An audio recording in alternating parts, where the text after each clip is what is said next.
Olá, minha gente, e aí, tudo bem com vocês? Espero que sim, porque hoje nós vamos dar continuidade à temática do nosso aulão, do nosso sétimo aulão de logoterapia e análise existencial, cujo tema foi espiritualidade e suas formas de expressão.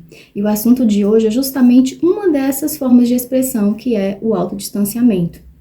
Então, eu me chamo Gisele Ramalho, sou psicóloga em formação, vou estar com vocês hoje e convido para que vocês venham adquirir mais conhecimento através desse vídeo. Já convido vocês para deixarem seu joinha e compartilhar esse vídeo com o máximo de pessoas que puderem, tá bom? Para que também possam adquirir mais conhecimento sobre a logoterapia. E já peço também para vocês se inscreverem no nosso canal, tá bom? Vamos lá?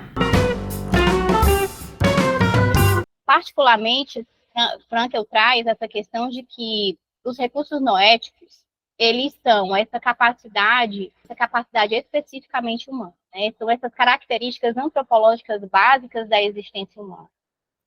Essas potencialidades inerentes que constituem o ser humano como pessoa. E Frankl, ele traz como sendo essas duas características antropológicas, sendo o autodistanciamento e a autotranscendência. E aí, dessa forma, a gente pode estar parafraseando Frankl, dizendo que a autotranscendência e o autodistanciamento, eles são recursos espirituais que eles concedem características essenciais aos seres humanos, fato que os diferenciam dos outros entes e torna verdadeiramente humanos. E é sobre essas características e essas capacidades que a gente vai estar falando nos próximos minutos, através desses recursos. Mas, primeiramente, vamos começar aqui com o autodistanciamento. E o que é que vem a ser o autodistanciamento? O autodistanciamento. Que capacidades eles nos possibilitam, né? Então, ele nos possibilita a capacidade de quê? De nos distanciarmos de nós mesmos, de monitorarmos e controlarmos os nossos próprios processos cognitivos emocionais. E ele se manifesta através do quê? Da autoconsciência. Então, a autoconsciência nos dá essa capacidade, na medida em que também ela se expressa através da autocompreensão, da autorregulação e da autoprojeção. Então, são três formas de se expressar a autoconsciência. Tá? E a gente vai falar de cada uma delas. Então, a gente percebe que o quê? Que o autodistanciamento, ele vem a ser um processo que ele é um processo complexo, tá? Ele é um processo dinâmico, e ele é um processo que ele requer que nós ativemos o espiritual em nós, tá? É necessário que a gente ative o espiritual. E aí, eu trago essa citação de Frankl, que diz o seguinte: o espiritual nunca se dilui em uma situação. É sempre capaz de se distanciar da situação sem dissolver-se nela, manter distância, tomar posição perante a situação. Então, na medida em que eu me posiciono, na medida em que eu consigo olhar de fora a situação que me acerca ali, e na medida que eu consigo fazer isso, que eu tenho essa capacidade, isso vai fazendo com que manifeste o humano em mim. E aí, a gente começa falando, né, sobre a primeira forma de expressão da autoconsciência, que é a autocompreensão. E como que seria, que capacidades essa autocompreensão nos traz? Primeiramente, ela nos traz uma capacidade de autoobjetivação, ok? E essa capacidade de autoobjetivação, ela ocorre na transcendentalidade reflexiva do espiritual, ou seja, é a nossa intencionalidade, é a nossa reflexividade, essa capacidade que nós temos de sermos intencionais ao que nos direcionamos. E de conseguirmos nos monitorar, de conseguirmos nos acompanhar, de conseguirmos nos encontrar nas situações que a gente se encontra, nas situações que nos circundam ali. E através dessa capacidade, a gente vai conseguindo também ter essa percepção do que nos acontece, do que pensamos sobre o que nos acontece, do que sentimos sobre o que nos acontece. E aí, a gente pode estar falando de forma resumida que essa autopercepção, ela vem a ser esse olhar para dentro de si. Esse olhar para dentro de si de forma intencional, né, com o intuito, com o objetivo da gente estar exercitando Uma autopercepção sobre o quê? Sobre os nossos pensamentos, sobre os nossos sentimentos, sobre as atitudes que nós temos diante dos acontecimentos, as escolhas que temos. Então, temos, através da autocompreensão, essas condições, essas capacidades, né? E aí, uma vez exercidas essas capacidades, ela vem nos conferir possibilidades. Algumas possibilidades, como, por exemplo, descobrir e assumir a nossa participação diante do que nos acontece. Ela nos possibilita também que a gente possa se ver de forma atemporal e espacialmente.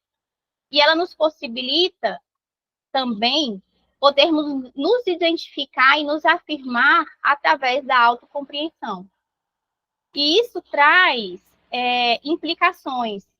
E que implicações são essas?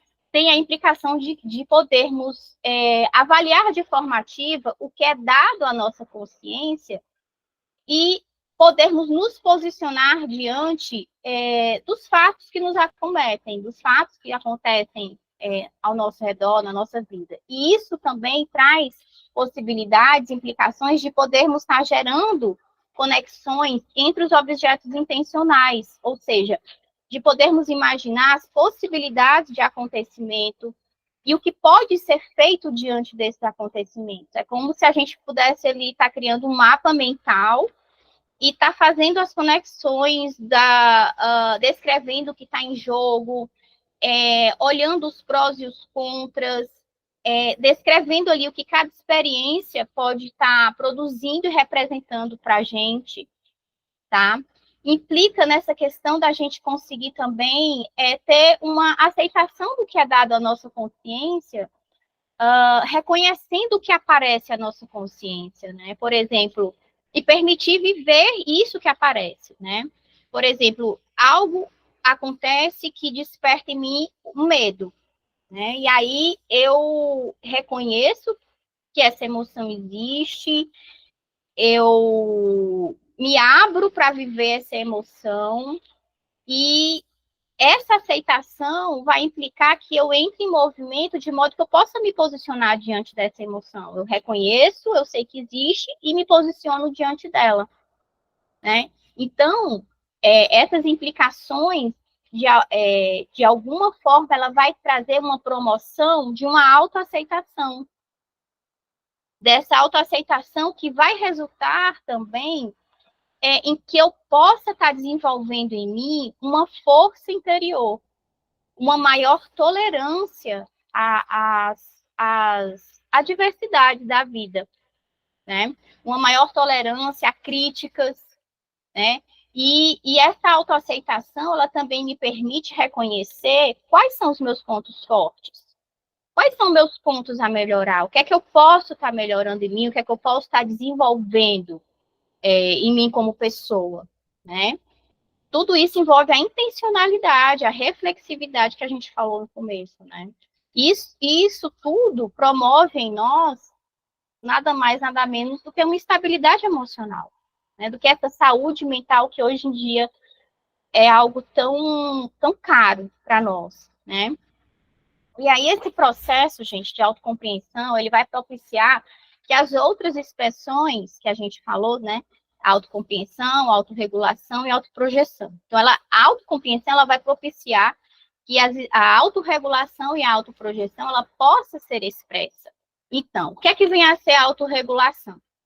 É essa capacidade que temos de nos distanciarmos de nós mesmos, de nos opormos aos condicionamentos psicofísicos. A Thaline até trouxe, né, a figurinha lá da questão psicofísica, como se estivesse na base, e a dimensão noética como esse salto, né?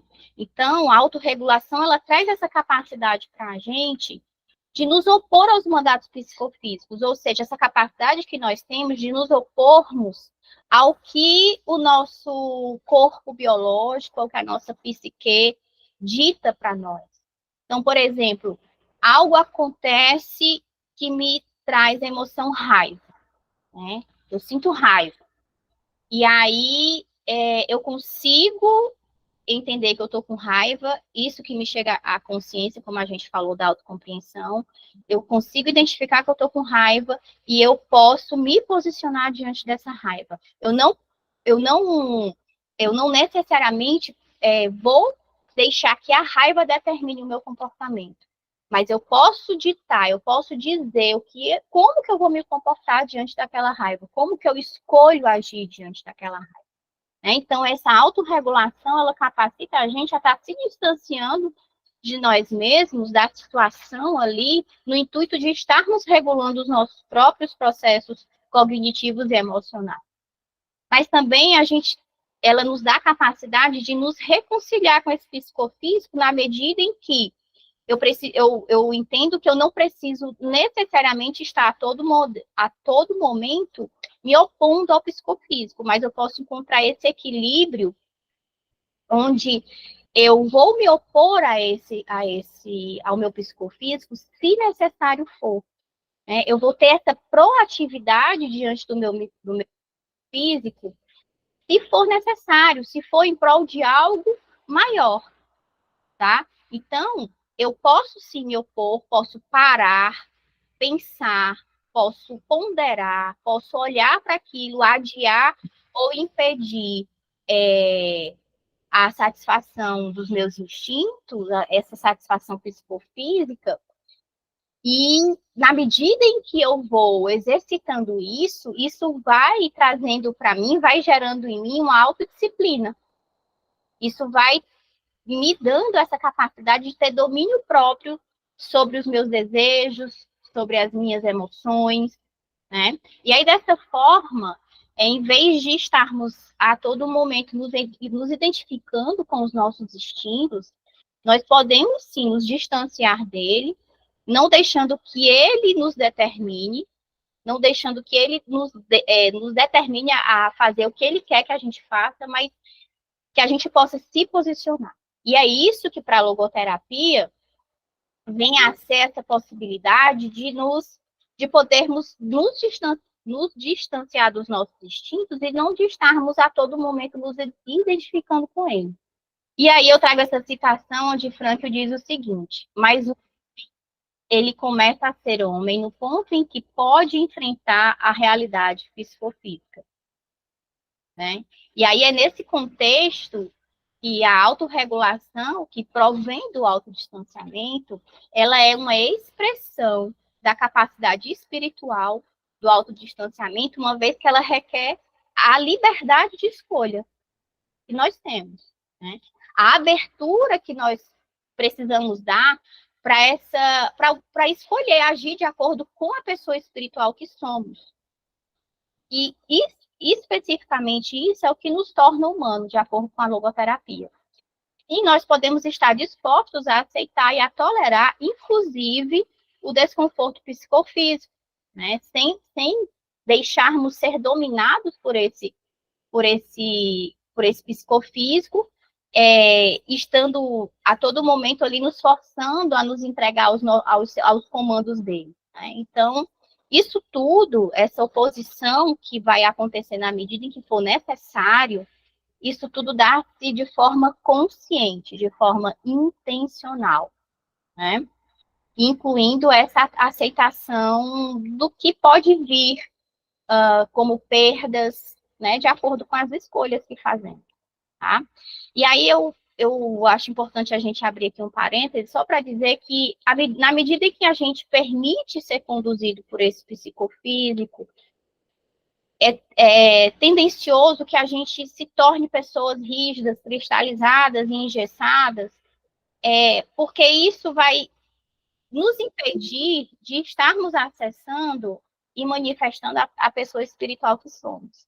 E isso acaba nos deixando reféns dos nossos desejos, dos nossos sentimentos, das nossas emoções. E isso traz muito, muito sofrimento, em grande medida, aí para muitos de nós.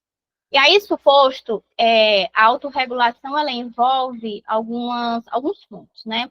Ela envolve essa aceitação do desconforto psicofísico, essa incerteza que é a vida, né? E que a gente busca ali estar sempre lutando ou fugindo contra essas incertezas. Então, a autorregulação, ela envolve essa aceitação, ela nos leva a um aumento da tolerância a esse desconforto.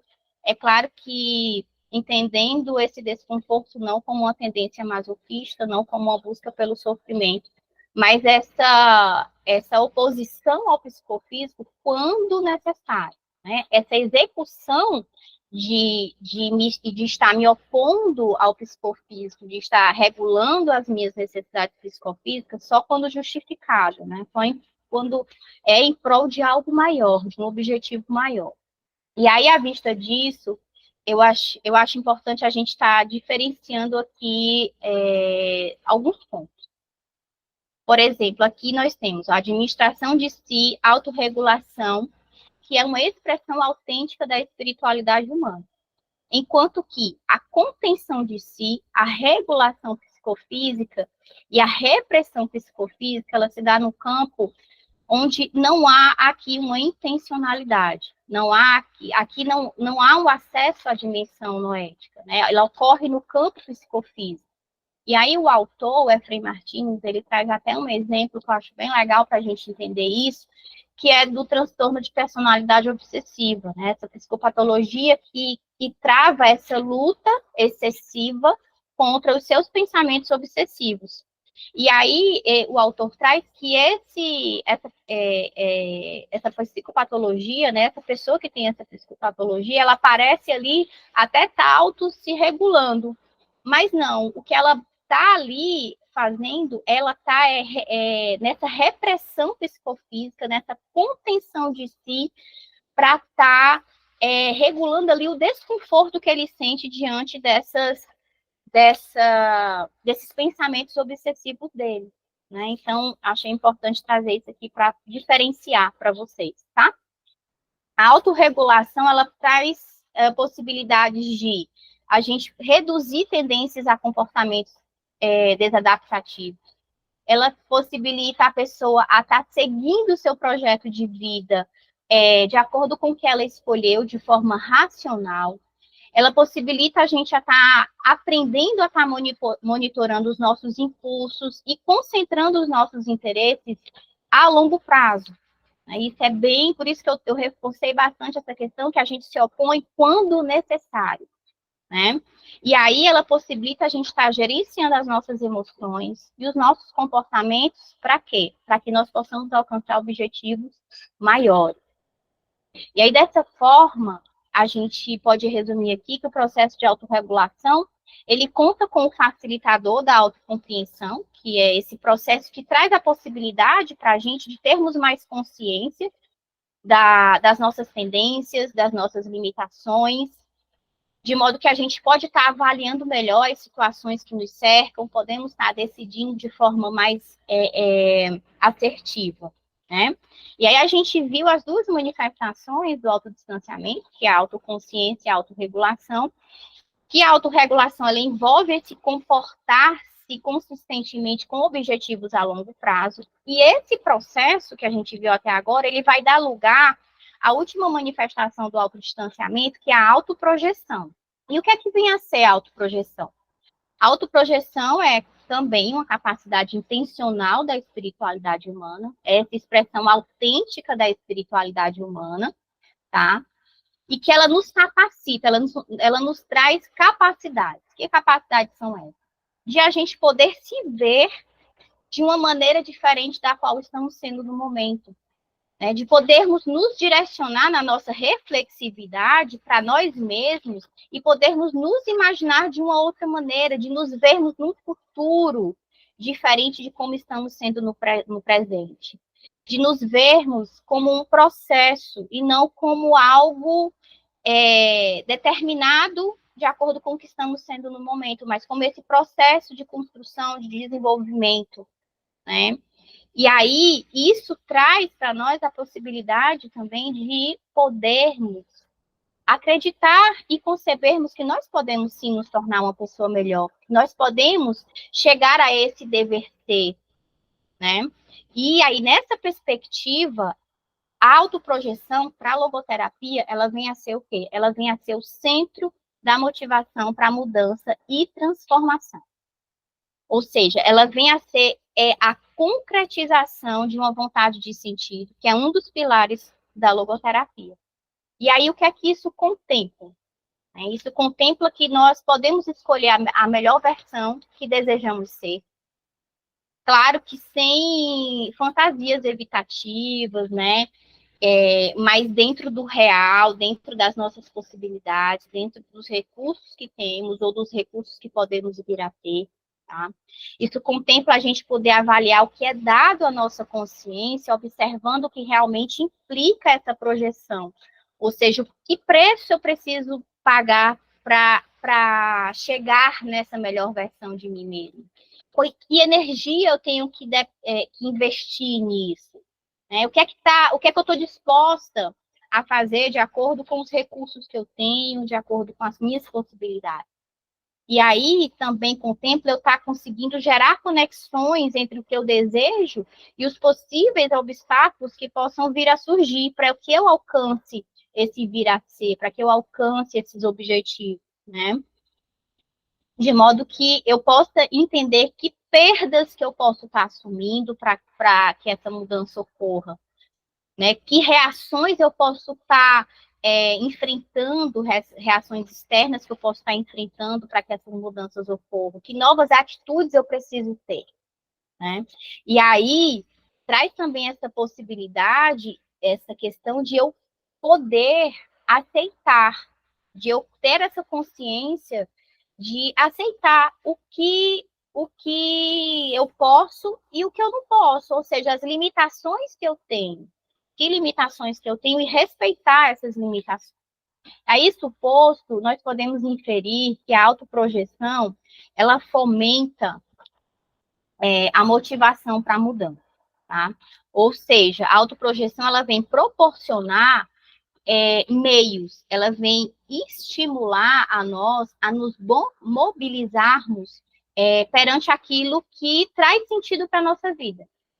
E esse processo, ele vai depender das contribuições feitas pelo nosso segundo recurso noético, que é a autotranscendência. Oi, e aí? Contem-me tudo, não escondo nada.